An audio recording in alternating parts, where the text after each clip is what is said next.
Here we're going to talk about phenomenological kinetics. Phenomenological kinetics means that one does an experiment and one then develops what is known as a rate law, and that is the phenomenon of the kinetics. And then the second step here is once you have the rate law to determine a molecular mechanism of the chemical reaction. So let's talk first about phenomenological kinetics, and then we'll say the relationship between that and a molecular mechanism. Typically in an experiment, one measures as a function of time the concentration of some reactant or product. And let's use our general reaction here. A moles of A and B moles of B react, and it can go both ways. React with C moles of C and D moles of D. And say we measure concentration of A as a function of time. At zero time, we have an initial concentration of A, and then as time goes on, we measure various concentrations, and from this, using the ideas of a previous lecture, this will give us the rate of this reaction. All right, so that's how one measures rate, and let's see what happens to the rate when we, for example, double the initial concentration of A. So if we do it at some concentration A naught, that will give us some rate. Now suppose we double the concentration of our initial concentration, and what happens to the rate? Well, for example, suppose the rate increases by a factor of 2. That means that the rate is directly proportional to the initial concentration of A.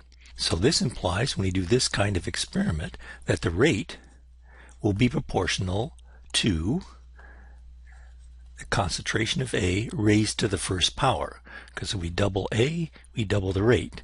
The proportionality constant is called K, and this we'll call the rate constant. And then there will be other things here, depending on what other things the rate depends upon. Now, for example, suppose that we measure, say, instead of concentration of A, let's measure the concentration, say, of B. So we have an initial concentration of B, and that gives us some rate. Now we double the concentration. Suppose we double the concentration of B naught. Suppose that means that the rate is then changed by 1 over the square root of 2. This implies that the rate is proportional to the concentration of B raised to the minus 1/2. This is 2 raised to the first power. This is 2 raised to the minus 1/2 power.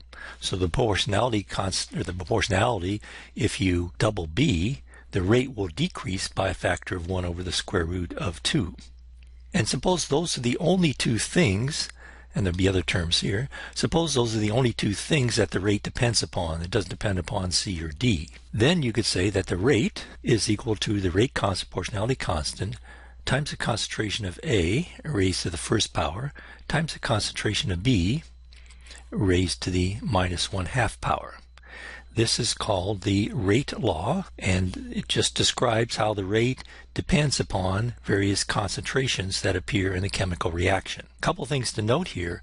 One is that these exponents, which we will now call, these exponents here are called the reaction order. So the reaction is first order in A and minus 1/2 order in B, that these reaction orders do not necessarily have to be the same as the stoichiometric coefficients in the balanced chemical reaction. That's one thing to note. The second thing is that these reaction orders do not have to be integers. They can be half integers. And thirdly, the reaction order does not have to be a positive number. It could be a negative number. So, by techniques we just described, we can determine experimentally what the rate law is. K is a rate constant. M, N, J, and K in this generalized rate law are the orders of A, B, C, and D. And the overall order of the reaction is just the sum of the individual orders. For example, in this case, the overall order here is 1/2. 1 minus 1/2 is 1/2.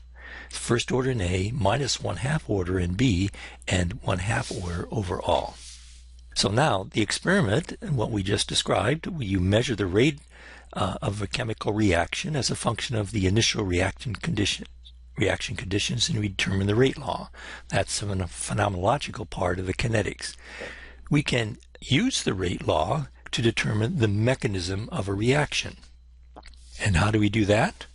Well, first of all, a mechanism of reaction gives you a molecular picture of the reaction process, and that's what chemists are really interested in on a molecular level, what's happening in a chemical reaction, where the atoms and molecules, how they change, and so on. If one has a mechanism, one can predict what the rate law will be consistent with that mechanism. So the experimental goal is to go from the rate law, which we determined experimentally, to a reaction mechanism. A couple points to note about that. Mechanisms are not unique for a rate law. So for a given rate law, you can have an infinite number of reaction mechanisms. So how do you choose which one? Well, you apply Occam's razor. Occam's razor says pick the simplest one. So what we're going to do is pick the simplest mechanism, which will be consistent with the rate law. Again, a mechanism, if you have a mechanism, you can predict what the rate law is. So you pick the simplest mechanism to get what the rate law is. So what we're going to do in the next few lectures is to see how these reaction mechanisms can predict a rate law and how the rate law is consistent with a particular reaction mechanism.